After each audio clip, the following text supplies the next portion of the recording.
যখন এই জামদানির প্রদর্শনী, যেটা আমাদের মনে হয় 54 বছরের ভারত বাংলাদেশ সম্পর্কের ইতিহাসে স্বাধীনতার পরে প্রথমবারের মতো ভারতের মাটিতে হতে যাচ্ছে, এটা আসলে কিন্তু পণ্য বিক্রি মানে জামদানির প্রসার, বাজার প্রসারের জন্য নয়। আমাদের উদ্দেশ্য হচ্ছে যে ভারতের আপামর মানুষের সাথে, বাঙালি অবাঙালি যে যেখান থেকে আসেন না কেন, তাদের সাথে একটা সম্মানজনক আলাপচারিতা সৃষ্টি করার জন্য। আমরা যেটাকে অনেক সময় বলি যে একটা ডিগনিফাইড রিলেশনশিপ, সেই জন্যই প্রাথমিকভাবে ধারণাটা হয়েছিল। এবং আমরা আজকে যখন দিল্লির একদম কেন্দ্রে ক্রাফটস মিউজিয়ামের মতো একটা খুবই মানি জায়গায় যখন এটা করছি, তখন যারাই আসছেন তারা সবাই দেখে এক কথায়, যেমন রাজা মুজাফফর আলী বলেছেন, এটা তো আসলে সিনেমাটিক ডিলাইট।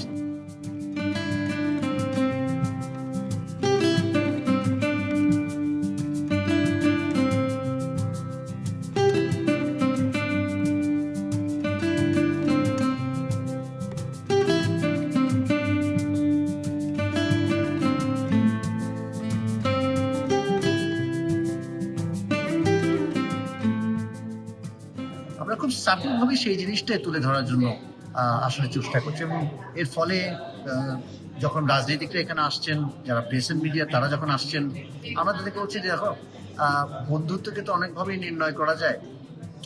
আমরা আসলে কোনো কিছু এখানেই করছি, আমরা হচ্ছে তোমার রং দেখো, প্যাটার্ন দেখো, মোটিভ দেখো, এবং তার মধ্যে থেকে বাংলাদেশের মানুষের সম্বন্ধে একটা নতুনভাবে অনুভবটা যদি নিতে পারো তো নাও।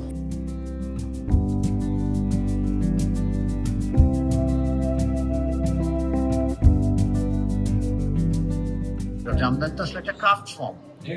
পদ্মশ্রী সুনিতা কলি যেটা সেদিন গত শুক্রবারে বলে গেছেন স্পষ্টভাবে, যে এটাকে কখনোই যেন পণ্যের যে পরিচিত অবয়ব বা আমাদের যে জানা, সেটা যেন আমরা যেন সীমাবদ্ধ না করি।